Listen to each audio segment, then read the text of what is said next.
Welcome to day 9 of introducing 1000 pets. ഇന്ന് നമ്മുടെ കൂടെ ഉള്ളത് it's Bob and Max and ഇവര് ഇഗ്വാനാസ് ആണ്. ഇഗ്വാനാസ് ആക്ച്വലി വളരെ ഫാസിനേറ്റിംഗ് ആയിട്ടുള്ള ഒരു പെറ്റ്സ് ആണ്. പക്ഷേ എല്ലാവർക്കും പറ്റിയ ഒരു പെറ്റ് ആണോ എന്നുള്ളത് ഒരു ചോദ്യമാണ്. ഇവര് ആക്ച്വലി നമ്മുടെ ഓണേഴ്സ് ഒക്കെ ആയിട്ട് അത്യാവശ്യം നല്ല ഫ്രണ്ട്ലി ആവാൻ സാധ്യതയുണ്ട്.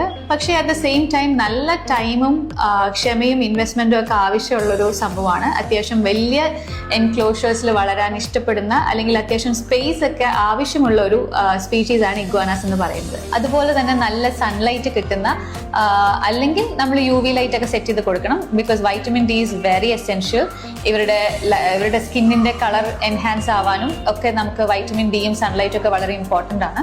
നല്ല വാം ആൻഡ് ഹ്യൂമിഡ് ആയിട്ടുള്ള ടെമ്പറേച്ചറും നമ്മൾ മെയിൻറ്റെയിൻ ചെയ്ത് കൊടുക്കാൻ ശ്രദ്ധിക്കണം. പിന്നെ മെയിനായിട്ട് നമ്മൾ ശ്രദ്ധിക്കേണ്ട ഒരു കാര്യം എന്ന് പറഞ്ഞാൽ ഇവരുടെ ഹെൽത്ത് ആണ്. നമ്മൾ കറക്റ്റ് ആയിട്ടുള്ള ഡയറ്റും ന്യൂട്രീഷനും അറ്റ്മോസ്ഫിയർ, അതായത് ക്ലൈമറ്റും ഒക്കെ മെയിൻറ്റെയിൻ ചെയ്തില്ലെങ്കിൽ പെട്ടെന്ന് സിക്ക് ആവാനുള്ള സാധ്യതയുണ്ട്. റെപ്റ്റൈൽസിലൊക്കെ സ്പെഷ്യലൈസ്ഡ് ആയിട്ടുള്ള വെറ്റിനറിയൻസ് ഒക്കെ എവിടെയാണ് ഉള്ളതെന്ന് കണ്ടുപിടിച്ച് ഐഡന്റിഫൈ ചെയ്ത് വെക്കുന്നതും ഇവർക്ക് ടൈംലി ആയിട്ടുള്ള വെറ്റ് സപ്പോർട്ട് കൊടുക്കാൻ വളരെ അത്യാവശ്യമായിരിക്കും. പിന്നെ ഇവരുടെ സോഷ്യലൈസേഷനും ഹാൻഡ്ലിംഗും ഒക്കെ വരുമ്പോഴത്തേക്കും അത്യാവശ്യം നല്ലോണം നമ്മൾ ടേക്ക് കെയർ ചെയ്യേണ്ടതാണ്. നമ്മൾ എപ്പോഴും കയ്യിലെടുത്ത് ഹാൻഡിൽ ചെയ്താൽ മാത്രമേ ഇവർക്ക് നമ്മളോട് ഇണങ്ങാനുള്ള സാധ്യതയുള്ളൂ. ഇനി എത്രയൊക്കെ ഇണങ്ങിയെന്ന് പറഞ്ഞാലും as I told you before, അത്യാവശ്യം ചെറിയ സ്ക്രാച്ച്, കടി അല്ലെങ്കിൽ വാലുകൊണ്ടുള്ള അടിയൊക്കെ കിട്ടാൻ സാധ്യതയുണ്ട്. സോ കൊച്ചു കുട്ടികൾക്കൊന്നും നമ്മൾ സൂപ്പർവൈസ് ചെയ്യാതെ കൊടുക്കാൻ പറ്റിയ ഒരു പെറ്റല്ല. അത്യാവശ്യം മെച്ചുവേർഡ് ആയിട്ടുള്ള ഹാൻഡിൽ ചെയ്യാൻ കഴിയുന്ന ആൾക്കാർക്ക് കീപ്പ് ചെയ്യാൻ പറ്റുന്ന ഒരു പെറ്റാണ് ഇഗ്വാനാസ് എന്ന് പറയുന്നത്. ഫുഡിന്റെ കാര്യം പറയുകയാണെങ്കിൽ ഇവർ മെയിൻലി വെജിറ്റേറിയൻസ് ആണ്. ഗ്രീൻ ലീവ്സ്, വെജിറ്റബിൾസ് സംഭവങ്ങളൊക്കെയാണ് ഇവർക്ക് കൂടുതൽ ഇഷ്ടം.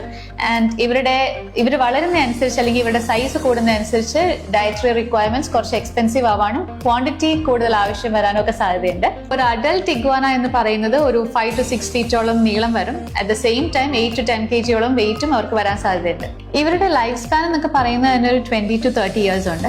അതുപോലെ തന്നെ ഇനി എത്രയൊക്കെ ടീംഡ് ആണ്, ഹാൻഡിൽഡ് ആണെന്നൊക്കെ പറഞ്ഞാലും ചെറിയ അഗ്രഷനൊക്കെ സാധ്യതയുണ്ട്. ഇത് രണ്ടും കൊണ്ട് തന്നെ ഇവര് അത്യാവശ്യം റെസ്പോൺസിബിലിറ്റി ഡിമാൻഡ് ചെയ്യുന്ന ഒരു ബ്രീഡും കൂടിയാണ്.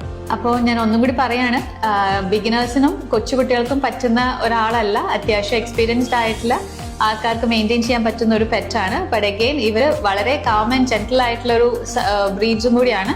ഒരുപാട് ബഹളോ ഒച്ചയൊന്നും എടുക്കത്തില്ല. കുറച്ച് സ്ഥലം കൂടുതൽ വേണമെന്നേ ഉള്ളൂ. കാരണം ഇവര് ഒത്തിരി ഹൈറ്റ് വെക്കാൻ സാധ്യതയുണ്ട്. എസ്പെഷ്യലി ഇവരുടെ വാലിന് മാത്രമായിട്ട് നല്ല നീളം വെക്കാൻ സാധ്യതയുണ്ട്. സോ നമ്മുടെ ബോബ്, മാക്സ് ആൻഡ് ബ്ലൂ എല്ലാവർക്കും ഇഷ്ടപ്പെട്ടു എന്ന് വിചാരിക്കുന്നു. അടുത്ത ദിവസം മറ്റൊരു പെറ്റുമായി കാണാം. Until then, take care.